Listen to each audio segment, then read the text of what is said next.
Tonight, a beloved firefighter gunned down in his very own driveway. But does the evidence to convict someone all come down to a single deleted phone call? A brand new 2020 begins right now. Get the med kit. He's still got a pulse. Who would want Robbie dead? That was the million-dollar question. Robbie. He's got a fireman shirt on. I'm in panic. Please save my husband. He's done, dude. Damn it! Oh, God, no. Is he alive?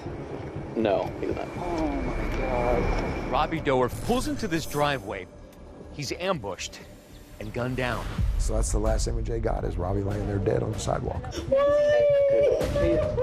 I don't know I know what happened to Rob in my driveway, but I don't know who did it. They've got it all wrong. They're wasting their time. Hey, Andy, do you know something that we don't? You're pulling into the house after the funeral. Right. Lights and sirens, guns out. Dogs barking. This is what you watch on TV. You watch this happen to people on TV, not to your family.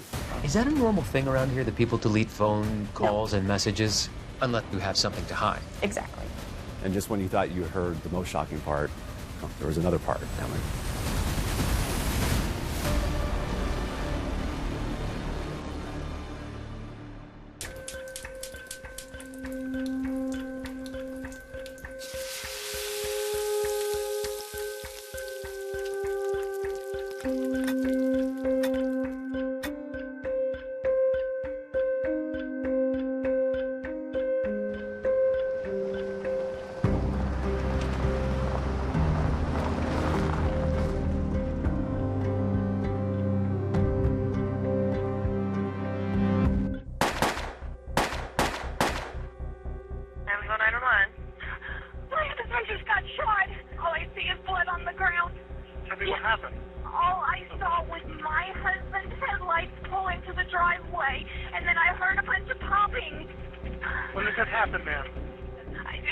Just a few minutes ago. Is the assailant still there? No, I didn't see anybody. Can you describe to me the night of that shooting? I was getting ready to cook pork chops. I had turned the oven on. A few minutes later, I saw the truck lights come into the driveway. Sometimes I would go greet Robbie, and sometimes I didn't. It felt like it was just like a minute later. I hear these popping noises. It almost sounds like fireworks, but not fireworks. Is this your husband? Yes. Okay. I'm in panic because he's breathing. He's alive. Please save my husband.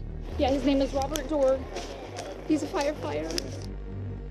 Elizabeth Fox Doerr, also known as Becky, is married to 51-year-old Robbie Doerr. He's a respected veteran firefighter. He's been at the Evansville, Indiana Fire Department for 28 years, works out of Station 1.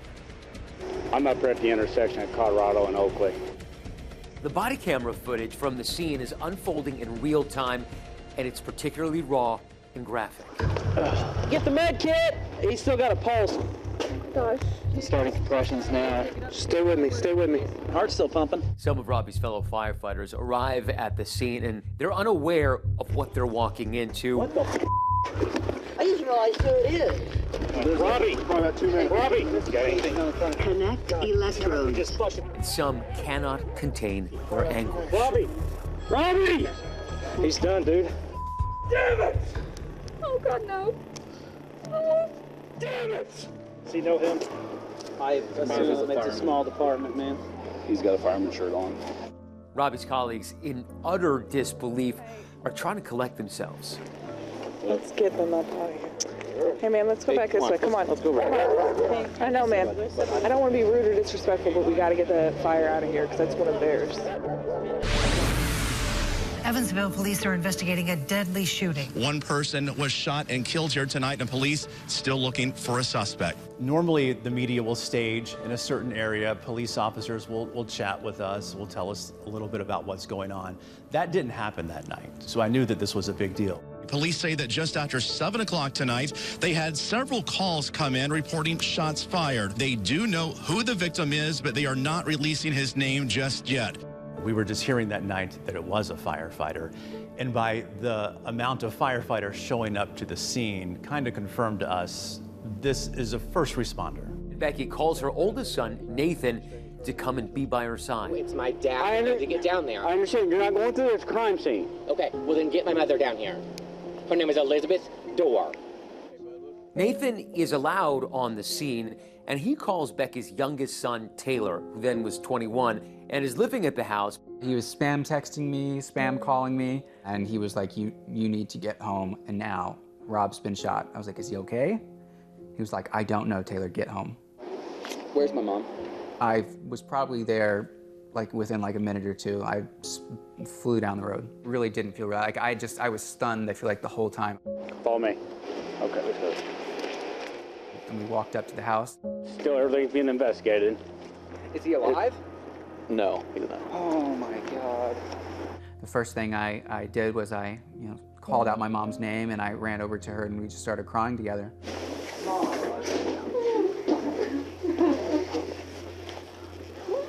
How many times had Rob been shot?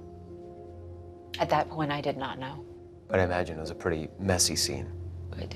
Yeah, 3 or 4 times, but I honestly don't know.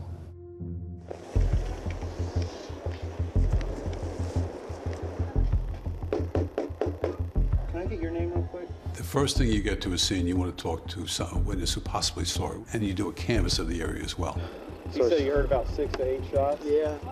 I didn't know if somebody was going around shooting or something, so I turned all my lights off. A gunman could be on the loose, and Becky says she was scared. I was afraid to go out at first because I didn't know if there was somebody out there. You said he doesn't have any enemies. He doesn't have enemies. He's a firefighter. He's a recluse. Whenever he goes to the fire station, he goes to his little room. He stays there until he's needed. The thing is, this is very odd. We can look at all angles of everything. Where's his daughter? She's probably Is that the daughter? Robbie's adult daughter, Linsey Griffin, is also notified. Like many others arriving at the scene, she is unprepared for what she's about to see. He was my best friend. All I could think about was I needed to be next to my dad. Like, my dad was alone on that concrete. He didn't have me. I needed to be with him. Who shot him? I have no idea. No. I want my dad. You go out there, okay? Why? You can't. They wouldn't even let me out there with him. As Robbie is lying there, heartbroken family members and colleagues want to be near him, but Evansville police cannot allow their crime scene to be entered. I've already told fire very respectfully that they have to stay outside the tape. The ones that were called to the scene, they all knew Robbie. That's the last image they got, is Robbie laying there dead on the sidewalk. Did the people who treated him actually know him? Oh, yeah. When a member of the service, police officer, or fireman has been killed, you step outside your personal attachment to the case, then you protect the integrity of the crime scene, that you were able to get justice for that person who was the victim. They are turning their focus to gathering clues and asking questions. That's not a casing, that's an actual round. That's a round, yeah.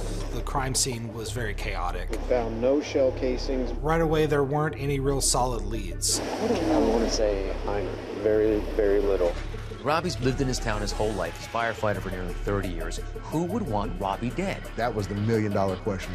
Nobody could think of anybody. It just didn't make sense.